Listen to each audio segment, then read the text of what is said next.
Bonjour et bienvenue sur notre chaîne. Aujourd'hui nous vous présentons des faits sur la psychologie féminine. Merci pour votre fidélité. Pour la plupart des femmes, la simple stimulation du clitoris s'avère souvent très efficace pour atteindre l'orgasme, y compris pendant la grossesse. Les femmes qui ont des rapports sexuels fréquents réduisent leur risque de cancer du sein, de crise cardiaque ou même de dépression. L'amour peut beaucoup changer les femmes.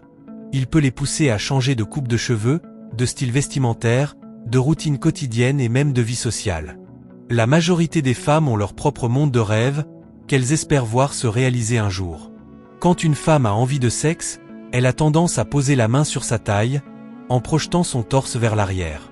Pour les hommes, c'est un signal instinctif indiquant qu'elles peuvent porter leurs enfants. L'utilisation de lubrifiants facilite l'orgasme chez les femmes. Quand une femme ou un homme atteint l'orgasme, son rythme cardiaque augmente de 30%. Le seul but du clitoris est de procurer du plaisir aux femmes, il n'a aucune autre fonction pour le corps féminin. Le désir sexuel d'une femme est bien plus facilement perturbé que celui d'un homme. Les études montrent que les femmes rient davantage avec les hommes qui les attirent, et les hommes sont attirés par les femmes qui rient avec eux. Le nez d'une femme se gonfle légèrement lorsqu'elle a des rapports sexuels.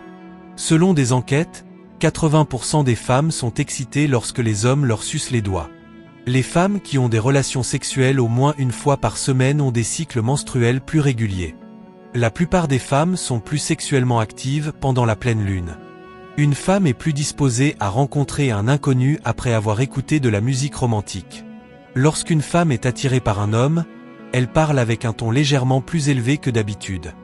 L'esprit féminin est plus habile que celui des hommes pour lire le langage corporel et les expressions faciales. L'intimité orale a été découverte comme étant la plus grande stimulation génitale directe en raison de la concentration de nerfs dans les zones érogènes. Seulement 18% des femmes ont un orgasme pendant la pénétration. Ayant la chance d'avoir un organe interne T externe qui procure du plaisir, il serait stupide de se priver de le stimuler autrement. Il y a beaucoup de femmes qui ont des orgasmes et ne s'en rendent pas compte parce que cela ne ressemble pas à ce qu'on leur a dit.